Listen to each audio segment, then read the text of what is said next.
Now I want to bring to the notice of this House some data, some information about the Maharashtra election. Very simple stuff. Speaker sir, between the Lok Sabha election, which the India Alliance won, and the Vidhan Sabha election, the voting population of Himachal Pradesh was added to the voting roll of Maharashtra. Meaning the entire population of Himachal Pradesh was added to the voter rolls of Maharashtra. Please understand what I am saying. In Lok Sabha, the difference between Lok Sabha and Vidhan Sabha was the population of Himachal. The entire population, what? Almost 70 lakh new voters suddenly arrived between Lok Sabha and Vidhan Sabha. Now, the most interesting part, and the Prime Minister is not looking at me. The most interesting part, मजबूरी है the most interesting part is, मुनीचा कर लिया suddenly. The most interesting part is,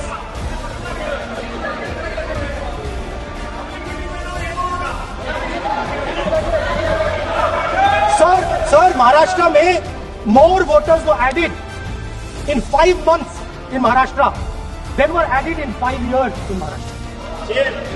जितने 5 साल में add हुए उससे ज्यादा 5 महीने में ऐड हुए, आखिरी 5 महीने लोकसभा चुनाव के बाद. सर,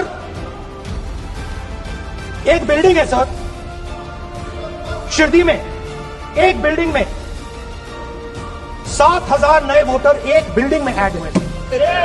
एक बिल्डिंग में 7,000 नए वोटर ऐड हुए. सर, मैं कोई आरोप नहीं लगा रहा हूं,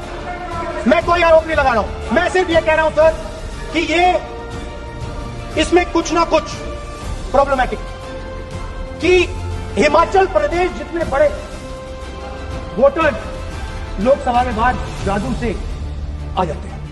अब हम क्या कह रहे हैं? हमने इलेक्शन कमीशन से रिपीटेडली कहा है कि हम आरोप नहीं लगा रहे हैं. आप एक काम कीजिए, हमें लोकसभा की वोटर लिस्ट दे दीजिए, नेम, एड्रेस और इलेक्ट्रॉनिकली दीजिए, और विधानसभा नहीं है. नहीं सर, नहीं. स्पीकर सर, वो सब वेबसाइट पे रहती है, सब जानते हैं, कभी भी कोई निकाल सकता है. स्पीकर सर, मैं समझा देता हूं सर. स्पीकर सर, वो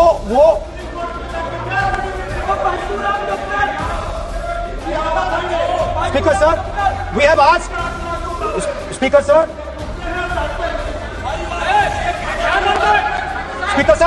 we are asking this question.